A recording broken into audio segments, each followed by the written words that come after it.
Hello all. In this video, we will talk about some of the programs, or we can say some of the projects which a beginner in a MCU field can start working with. For example, if you are a student or if you are some training institute which you want to give training to the students, what are the exact sequence of projects that you need to follow so that it helps your students, or if you are a student it helps you to get into the MCU world seamlessly. Okay, so this is the post which is done in our blog, embedded design blog.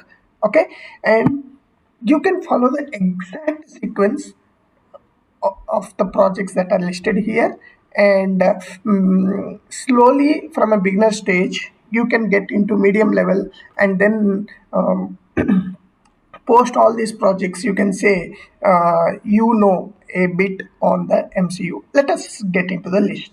Okay, so the first project, we can say this is a hello world kind of project in MCU projects, is a LED blinking. Okay, example, if you are using a tool like STM32 Cube IDE, or if you are using Code Composer Studio, or if you are using Simplicity Studio, whatever the, or Keel, whatever projects you are working with, the first project that any engineer who starts working on MCU is LED blinking. And then the second project followed by is a button. LED is a output, button is a input. So that means you are testing the GPIO capabilities as input and output. So you receive a button input, and then toggle LED, blink LED on or off or whatever. Okay, and then the simple this here we have used like one or two GPIOs. That's it in this case. Okay, but if you want to use multiple GPIOs and just see how the toggling happens, 7 segment LCD display is a simple application which can follow. Okay, here you can use multiple GPIOs, and you also know when to toggle what at what specific timing. Okay, and then you can go to UART communication. So while doing this UART communication, you get to know the serial communication basics, and you can transmit, receive over UART, or use simple loopback to receive the data that is transmitted, whatever techniques you use, and do the UART communication. Okay, and then followed by that, you can start working on little more complex serial interfaces like I2C and SPA. We shouldn't say complex. These are, if you start working on UART and you know the basics of I2C and SPA, or if you are learning, there are a lot of tutorials there to help you out. So it will be I2C and SPA later. So in I2C and SPI, it could be a flash, it could be a EEPROM, or it could be any sensors that are available. You can interface and start working on it, and then post that one of the common application that we see used by engineers is the real-time clock. Okay, so this is there are several I2C based real-time clock ICs available. You can interface, and from there you can test the peripherals like a PWM control. Okay, using the PWM control, we can control the brightness of an LED, or we can control a motor. Whatever the application we want, we can do. So if you see here, and then post that, we can do a analog reading of the temperature or any other sensor that is connected. So if you see till here, all these are related to checking the peripherals of the MCU. Okay, whether it be UART, GPIO, I2C, SPI, PWM, ADC, all these can be tested. And then if your microcontroller is going to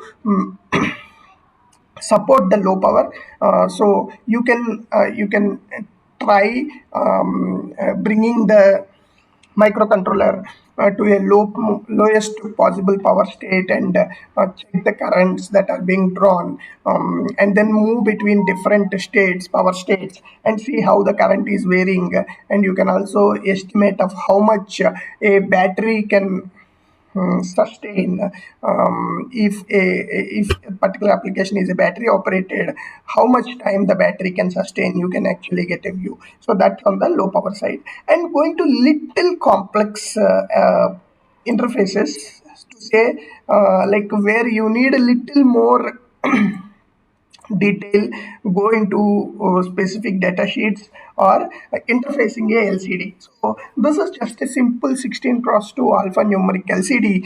16 cross 2 meant 2 rows and 16 columns, and this is a little more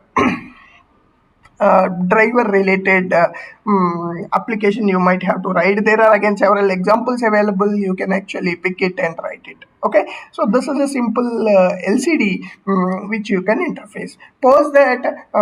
You can go wireless by interfacing some chips like Bluetooth, or some boards like Bluetooth, Wi-Fi or Zigbee, and add the wireless capabilities. And to generate localized based projects, like to work on localized based projects where you want to know the specific location, or you want to generate some vehicle tracking kind of applications, you can interface a GPS module board. So these are some of the basic list. This itself, if you are working as a beginner, completes a detailed list, and by this time you can say you have worked on most of the peripherals of the MCU. And while doing all these, you get to know the internal architecture of the MCU, you get to know the power consumption of the MCU, you get to know what is the clock sequencing that is done, or clock generation, how it is done, and how the PLL works inside, and how peripherals get this clock distributed to it, and also you get to know the pin mapping of this particular MCU, and how to configure these pins and get these specific outputs. So all these details you get to know. Among all these, if you are truly if you want to truly work on the hardware aspects, you also need to monitor the voltages, currents, measure the clock that is coming on the board. Wherever there is possible, you might have a oscilloscope in hand, measure those frequencies using those oscillator, and get to know whether it is actually generated, and even while toggling and all, what is the frequency. All these will be part of this particular projects. And as you work on this, the suggestion would be just not concentrate on these boards and just use the codes that are available. Read the data sheets of these controller that you are using. Get to know the register mapping, the flash memory, memory mapping, and about RAM, about flash, and how microcontroller gets configured, how the initialization happens. You get into details of each and everything, even though the current generation tools like STM32Cube IDE or example, a simplicity studio helps you generate the code. You get to know what's actually happening in the background, study the code, try to write more bare metal code by yourself.